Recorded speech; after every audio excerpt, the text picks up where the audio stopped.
Welcome travelers from the winding trails. Grab a spot by the hearth and a pint of ale. A brief respite from our noble quest. Lean back in a chair for the Song of Rest. Hello travelers and welcome to the Song of Rest, a place where our heroes and the deities that guide them gather to share a behind-the-scenes and behind-the-screens look at the unfolding adventures in Archipeldia. Gathered before us is the Dungeon Master, Aaron Rollins, and his band of players, Dustin Bleshmidt, Janelle Wilkie, and Chad Stafford. But I'll let them do the talking, and I'll get back to playing. Welcome, travelers, to the Winding Tale. No, you have to say it really quiet. Have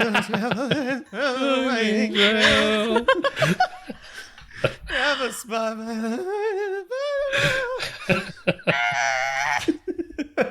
Whoa, my goodness, what a what a cliffhanger. Ooh. Says Oh my the bird God, hanging Aaron. from a cliff. Hey, whoa, did anybody else notice everybody get up out of the story arc at the same time? What? What's that about? Oh, don't. No, the barkeep's going to freak the fuck out again. Oh. Oh yeah, we're all alone in the story arc. That's creepy. Not creepy at all. And it's canonical this time. Yeah. Story arc shows up, Barkeep, Rizzy, and Chitin all leave. Ooh. I will say to start that I kind of loved that you guys were in different areas. I love that too. It creates very strong visuals in the theater of the mind. I certainly didn't expect everyone to be sleeping in a different place, but it kind of was cool that you could see from individual perspectives what was going on around the island. Yeah. Yeah. Oh my gosh. I mean, the last cliffhanger, cliffhanger of the last episode was so intense. And we've had quite a long time to think about how we're coping with this. And it's so sensitive. It's such a hard thing for us to find a solution to. Yeah. And then you throw this in the mix. It's the perfect time and the perfect end, because I feel like right now all three characters feel isolated in a different way. Yeah. Because Flowerkraut feels isolated because she knows not to bring Al Gore into this, but a very inconvenient truth.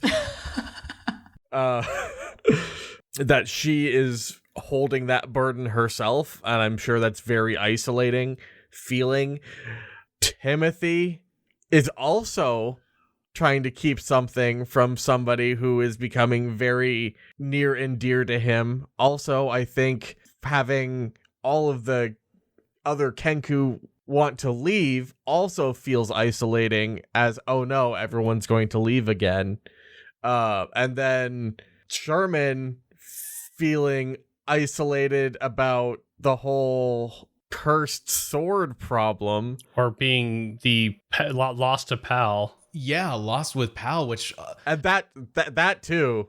like that that moment where you paused, like it was so cinematic in my brain, where you paused as, you know, Bernice is running towards the ship on, you know, she has a clear path, and then Sherman just having this quiet moment to himself, like, oh no, what if nobody knows? Like that was, oh my goodness, there were so many like really sincere moments for each of these characters, like you said. Like, Of course, I forgot about my own isolation thing there. Thanks for reminding me. no, like it was so good. It was so good. There were so many really good character moments. Like I give theater claps to every single one of you. Yes. It was awesome. Soft little theater claps so that they don't blow out the mic. Oh, yeah. Good claps.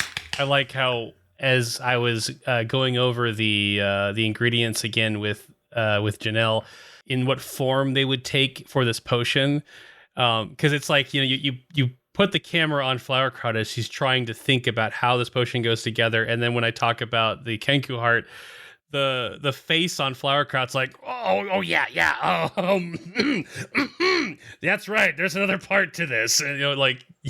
It was just funny how you reacted in character to just thinking about the fact that the Kenku heart has to go into it, and so I love that. Just some organs, you know. Just some casual organs. Doesn't belong to any particular race. Some Baba Yaga stuff. You know how it is. Timothy and Hrisha are like putting the pressure on to be like, okay, what else does it take to get this thing done? Can you make it now? Yeah, let's do it right now. That was like for comedic sense, because obviously Timothy doesn't know. I know, so it's just like, yeah, what else you need? It was very much an and then. Like they're trying to help. It's like they want to resolve this as quickly as possible. Yes. And Flowerkraut's like, I need to get this last ingredient, but it's Well, as soon as you said it involved something to do with brandy, Timothy's like, I'm out. I'm good. Tell us, Flowerkraut. Please. Oh, yeah. Yep. Flowerkraut is just absolutely terrified about the situation here is already so sensitive between the Krekel and the Helax. And she does not think there's any way she could possibly ask them to give the heart. So she, in case you can't tell, she intends to steal it. But we'll see what happens now that she's possessed. Wouldn't be the first time she's done that, huh? Oh my God, Califran. Oh my gosh, wait, your moment, Dustin. When you're like, I have a piece too. Hey, buddy, I've got a piece too. Oh, You're missing what's right in front of you, pal. That's right. He's a stud. I had to bring a little bit of levity into it real quick right there. That was great. That was amazing. That totally caught me off, but I was like, oh man, I'm going to play right into this because Califran's like, wait, what?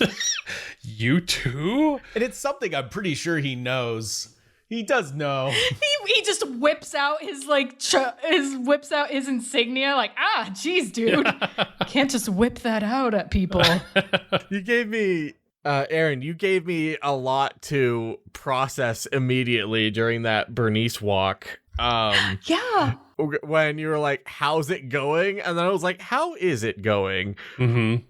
As bad as it possibly could go is like the true answer when you really think about it.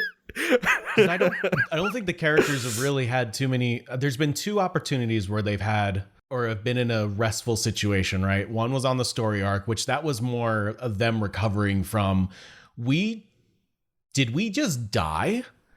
And so there was more of just like this general confusion on what to do next. The next time was when we were at the tavern. And that was more of, we have a job to do, and this is like our moment to break. But then we each had like these haunting visions of things that we've yet to deal with. And this potentially was like the first time we had those quiet moments where the internal dialogue kicked in. Tasty. And suddenly the characters realize, oh, wait, we're not okay. We've just been swept up in all the craziness that we've never had a moment to really consider the ramifications of everything that's going on and what things we personally have been involved with mean. For Sherman, that's, I might be the only person from PAL that knows about this. For Flowerkraut, it's like, this connection to Baba Yaga has like deeper ramifications. Which could potentially have been good. But in this scenario, she's now, I don't know, maybe she's now slightly under control, which is terrifying to imagine Flowerkraut being against us. Yeah. Oh my gosh. I don't want to fight Flowerkraut. I don't want to be at the raw end of an elderly blast. Oh man. Yeah. Now that I think about it, Flowerkraut really fucked up, which this is her character. This is what she thinks is the right thing to do. She's trying to be a good person for this mission, but she has done like shady things before, and this is what she thinks is the best solution.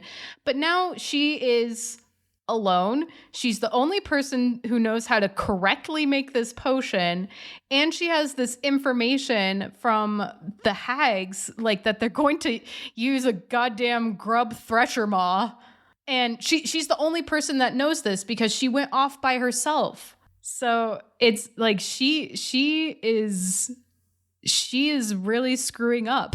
I think it adds so much character to it, though. Like, yeah, I'm excited to see how we're going to deal with this. yeah, Flowerkraut has hinted at the fact that she's always taken matters into her own hands. Like she's trying to do a good thing ultimately. but she also appreciates like Timothy and Sherman's innocence. Exactly. Yeah, she's trying to protect them. It's completely, despite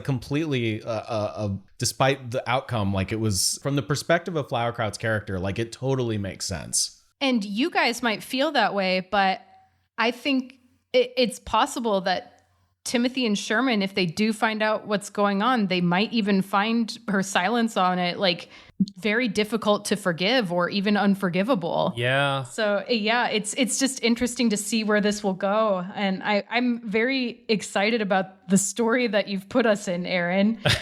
I'm gonna have to put in get some mood lighting for next sesh. Some very dark ambiance. Something going, yeah. Before I forget to mention it, Aaron, I want to give you absolute props and more proper theater clapping for the sequence where Flowerkraut was peering in on the hag conclave, where all of them were talking and you were bouncing between all the different voices, and each of them was absolutely distinct. I knew exactly who each of them were. Me too. And it was so cool because that's like the first time we've gotten to really peer into the hierarchy of like these hags and how they work and the very threatening nature of their relationship that, you know, as willing as they are to work together, they're just as willing to turn on each other for more power. So we know who we're dealing with. Yeah, I feel like, and I've been stewing on this one for a long time, that up until this point, there hasn't, but besides the actual act of bringing down the Prime Star, there has not been an interaction with the big baddies besides Laminaria. And Laminaria was very cut and dry about what she was doing. But the perfect conduit to see into what's going on the other side is that conch. And essentially what's happening with Flowerkraut is that Laminaria's conch is tied to her tree, which is basically giving her a spyglass into that enclave still. And then that's how she was able to listen in, even though, you know, normally, you know, Laminaria would have been there herself. So Can I say, for a second in that scene when they said, "Oh, we're too close to Baba Yaga," and then there was the laugh. Mm-hmm. I understand that now, like that is after the second line that you gave, that it was basically what I'm interpreting as the lead hag, which I'm going to guess is the shortest one with the long white hair based on our concept sketches. Is that right?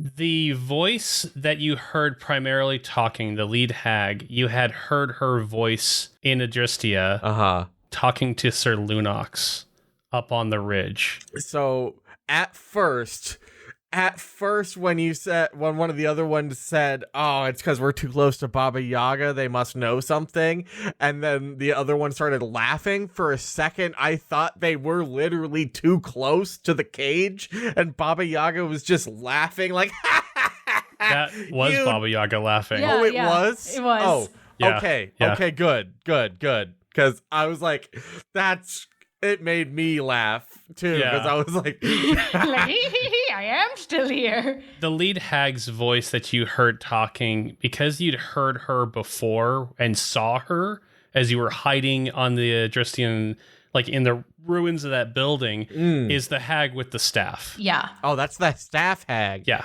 Not the short hag. I don't know why, but I pictured the haggiest looking hag being the leader for some reason. Right. But the staff hag, that's like archmage looking hag, super hag. Oh, cool. Yeah, she's the one that like talked to Sir Lunox on the island, and then she rode her staff like a broom down into the Pentagon of summoning where they took the Prime Star out. And then great voice for the giantess. The beefy one. Yes. Yeah. Fantastic. I am terrified of when that comes up. Oh my gosh, right?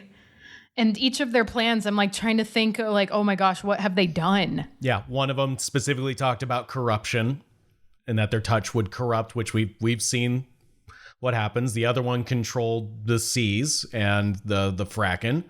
And then obviously the one we're dealing with right now is controlling minds, which is great.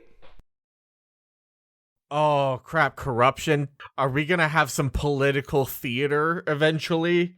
Well, I was thinking the corruption, like when we saw the acid, like the acid water. Oh, that too. And then when the mountain just started falling apart for no reason, I considered that like a corruption of like some Moana stuff there. Like the island itself was corrupting. The big beefy one's name was dropped during the conversation. Yes. I almost put it in the chat, but then I didn't want sneaky people to catch it before the episode is posted. So the big beefy ones was called Belanus. Oh, I heard that wrong. So I would have been fine. Belanus. Okay. And then Aster was the whispering horned one that you heard talking about this island. So the things that were said, just to kind of recap, of course, this is all Flowerkraut knowledge at the time currently. Yes. Is that Belanus said Archipelagia's might falls under my strength. And then the shortest hag had more of an old woman voice, and she said Archipelagia's health erodes to my touch. Oh, okay. And then Aster said Archipelagia's numbers will beckon to my call, but she said will beckon to my call, and that's why the main hag was like, wait, what's slowing you down? And she mentions the bird folk, so you know that Aster has mentioned this before, that there's these people that I can't control. And then the main hag just is like, well, why don't you just control these adventurers and take the heart for yourself? And she's like, well, I can't do it to all of them. One of them is a Kinku. Mm-hmm. God, I gotta tell you, like when I rolled that, I was so quiet for a really long time. The silence was deafening. And I'm like, I have to tell them I rolled a nat 1. So bad. To be real, though, it's kind of a cool nat 1 to roll. It is. Narratively. Yeah. It is. That was like the biggest oh fuck I've had. Yes, Laminaria said you wouldn't have a choice. Yeah. The dice have told their story. Oh, it's coming true. Do you guys have any fan art moments that have come to mind? Oh, Lord. You mean besides the lovely death drawings that one Tumbleweed has drawn? Tumbleweed's death drawings. I need all of them. No, like I think Janelle was joking that Flowerkraut was going to be crushed under some boulders, but it actually was funny enough that was one of the drawings, but it was Sherman that was crushed under them. What was Flowerkraut? Like there wasn't one. I joked that she saw a picture of herself crushed under one of the salt pillars because that's what happened to her last episode. Yes, that's right.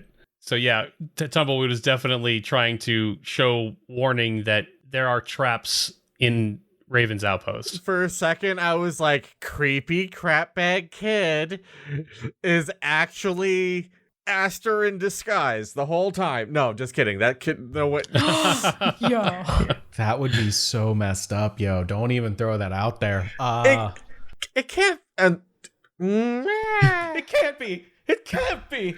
Aaron's just like ferociously writing. Give Timothy a little brother figure just to do that. Terrible story writing. Like honestly, I hate it when a story is written just for reactions purposes. Like you'll never see this coming, and it's like, and it has no narrative sense or build up. Yeah, because it doesn't make any sense. Yeah, I hate that too. I love that if there are several moments of little foreshadowing that you may or may not pick up on throughout a story. I do like that. There has to be some sort of foreshadowing that maybe something is off. Yeah, it's good to have breadcrumbs to investigate. And I agree, Aaron. Having a show that all it wants to do is outsmart the audience and come up with the solution that nobody has guessed yet. It's just silly. Like okay, here's an example that I hopefully I can use, but if you haven't seen it, then I won't say it. But has everyone here watched The Rings of Power? No. No. Yes. I watched the first episode. Okay. Well, I'll just say that the twist at the end of it made me very mad because it makes no sense. Oh boy. It's very confusing. I was in the same boat. I'm like, how though? Yeah. And it's one of those plans where you look at the plan that they had and you're like, there are so many times that plan could have just been absolutely decimated so easily. Mm-hmm. And like you risked it for and I will say this as being a huge Star Wars fan, you look at like the stuff that like if Palpatine's the puppet master of everything, you look at it and you're like, there are so many times, my dude, where your plans could have just been done. That whole thing with you on the ship with Grievous and like Anakin literally like throwing you over his shoulder going down an elevator shaft, like, my dude, don't think you thought this through. Right. Fine, I'll just build another Death Star. I'll clone myself, that's it. Yoda, you old sponge. Death Stars are old news. What if I make... What if the planet is a Death Star? What if we just do lot of ship? Lots of shit. What if all the ships are a Death Star? And they can just Gundam together into one big ship. That's Dude, a Death Star. I want Gundams in Star Wars right now. Oh my god. Yeah, I know this will relate so much to our target audience, but I know Pretty Little Liars was like one of the shows that was notorious for doing that, where it's like it's trying to outsmart everybody and came up with the dumbest, most unsatisfying ending to its thing. Yeah, I don't like that. I mean, it has to at least make sense. Like, you have to, especially as a story writer, and this becomes more difficult as a DM because your story changes based on player action and everything. You can't just write something and go, here's the twist, you know? Because the player's like, here's the twist. Yeah, exactly. Timothy, a bird man, a dog man, and a sea witch show up and be like, here's the twist. What if we just want to hang out with this horse for 4 hours? What if we can't cross a river for an episode? Yeah, well, let's make this horse way more important than it really is. Let's imbue this horse with some godlike power. Right? But you have to plan your, I guess, plot twist throughout the whole thing. You can't just go, okay, where are we now? What would be the most unexpected result? Because then you'd have to backtrack your story and go, does it make sense here? Does it make sense here? Does it make sense here? You know, and likely you're going to run into something that just goes, wait, this falls apart. Well, I'm glad to hear that I can put my trust in Tumbleweed and his scary drawings. Yeah. May or may not foretell the future. Are you some kind of seer, Tumbleweed? Yeah, maybe Tumbleweed's the one that's making the fan art this whole time. session. Oh, you guys just don't understand it. I'm actually Aster this whole time. Oh, yeah. Oh, fuck. Not Brock. Yeah. Brock the stud. I gave you a studded leather armor that, those studs, they're actually made of, cheese. It's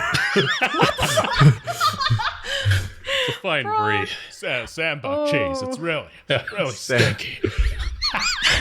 How about, that hammer I gave you and, so strangely also cheese. That is my fan art moment, though, is Sherman, like, going, like, goo eye over a bone sword. Even though he ultimately goes with the hammer, like, this the thought of, like, this giant bone sword being presented to Sherman, and he's just like, oh, I like that. That's for the future Sherman, the upgraded high-level Sherman, where he's got 2 swords and a bone sword in his mouth like a dog. You know? Oh, Yeah, boy. Is that like what is it? Like a Bloodborne thing or something? The wolf that has the sword in its mouth? That is, yes. It's a pretty cool boss. There's also a character in One Piece that like fights with a sword in his mouth. Yes, there's a One Piece one too. That's awesome. Okay, yeah, Dustin, do you have a fan art moment? I think it's a 3 thing, and it's all 3 faces the moment that they feel the call, and it's the different reactions. Yeah. Dustin, I swear I have the same one. I wanted to do like a 3 panel, like with a die in the middle or something. And yeah, it's each person waking, like you guys waking up and Flowerkraut's possessed in the middle. Just eyes completely glossed over, white.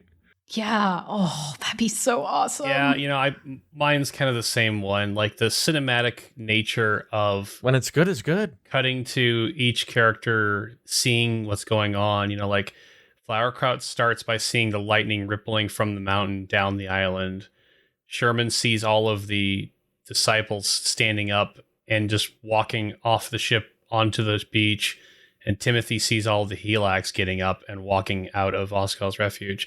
It's cool cuts, Yeah, it is. Yeah, I could do kind of like a glass shatter effect with each character's moment happening in that.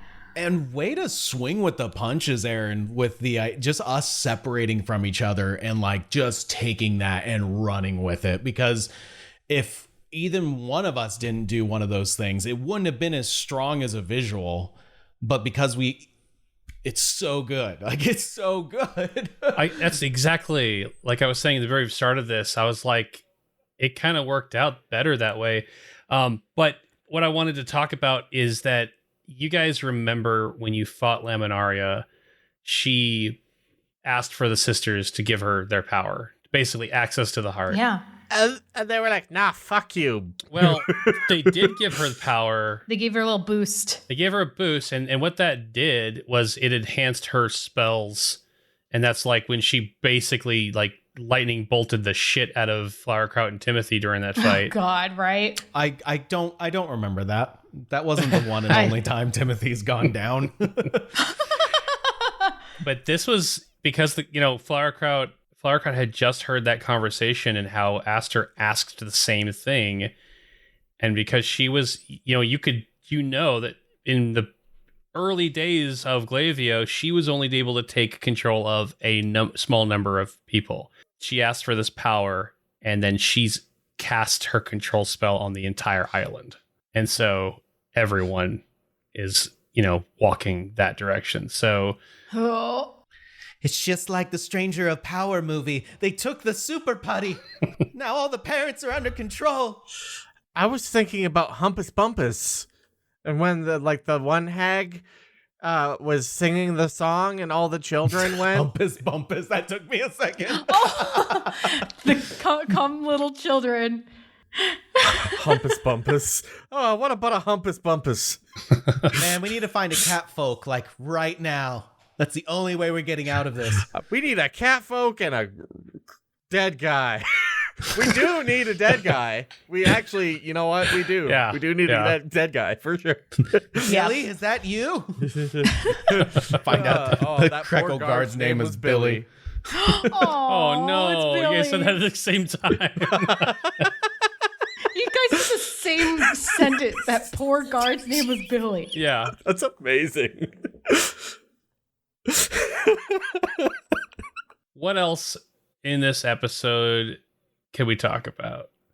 Oh, Timothy had a couple moments where, like, even when he was alone with Tumbleweed, and also during the last fight where he talked with him with using his voice. And I'm wondering if Tumbleweed is catching on.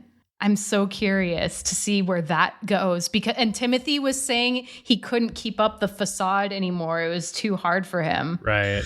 Well, because what did Tumbleweed say? Like, he was like, Krekel?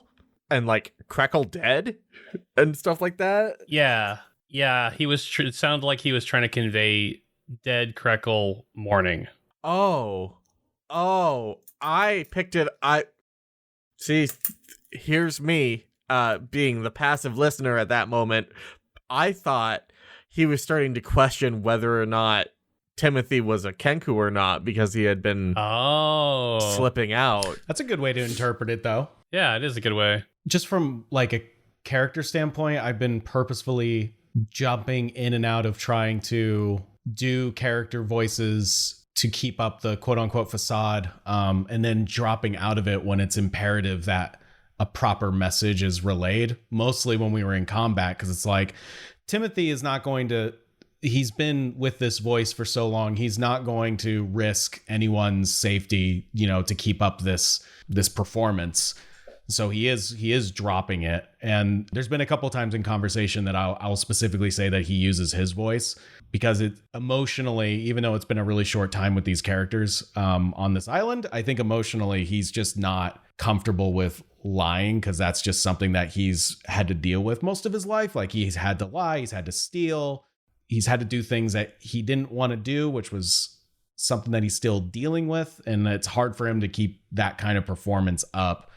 He's mostly doing it just out of safety and concern. Like, it was because we didn't know who these people were at first, but now it's more like, you know, these people are hurting. These people are on the precipice of fracturing their society. Like, why would this performance mean anything at this point? And he wants to change, and he going backwards feels like a regression in like all the progress he's made to get away from how he used to be. And that's why I tried to sneak in a little bit of like, oh, I see something from Tierman, because Tierman is the first person that kind of shifted that whole thing. Right. Yeah. Which also begs the question back to Timothy's vision of Aster taking Tierman. You know, was it just a vision? Does she have him? You know, where is Tierman now? Is he still alive? Timothy's probably sat there playing his song, thinking all those questions, especially after talking to Sherman about how Bernice has changed and how much, you know, Timothy has changed himself in this time. There's so many little teeny tiny things. Just I forgot about that little moment until you mentioned it again. Oh yeah, it was from when we all had the dreams back at the inn. And or just like when Timothy was egging me on to go back to the ship, or egging Sherman on to go back to the ship, and I was like, yeah, she's changed. Like, little tiny introspective moment that I totally forgot about. Because Sherman's dream was partly like one of his actions getting Bernice in trouble, if I'm not mistaken. And so that kind of changed the whole way Sherman approached conversation with Bernice. And it was really difficult for Sherman because it went against like how he would normally react. Not shut up.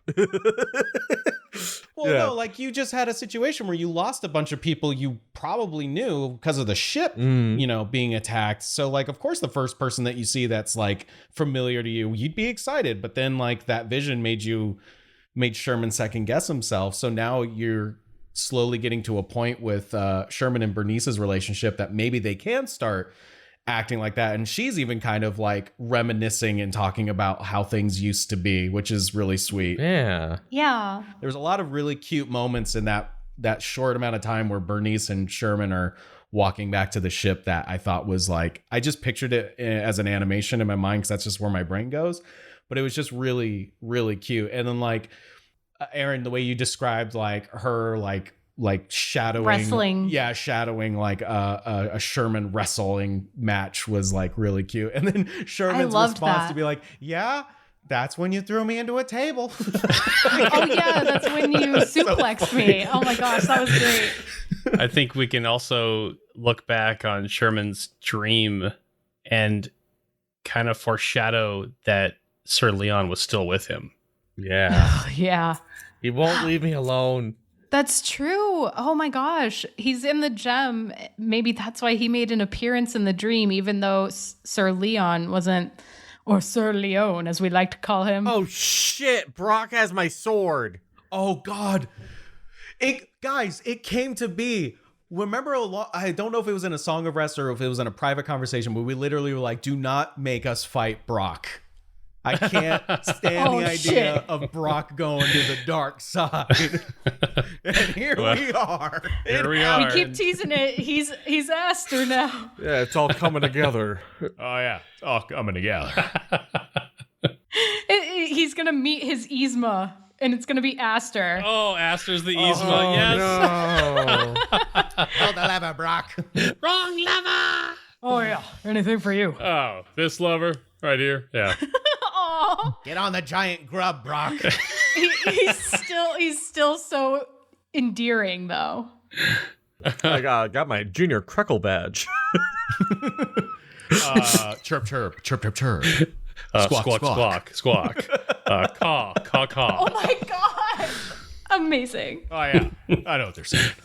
Oh, this has been fun. Yeah. Yeah, Good- what a wonderful good session to sesh. come back to. Oh, because we've been, I don't know. I lost count of how many months we've been sitting on the Kenku Heart revelation for quite a while. So yeah, this is another fun one to have to stir Yeah, I'm sorry, guys. And I mean, between it's sessions. No, don't be sorry. This is I'm very much looking forward to. dare you do this to us?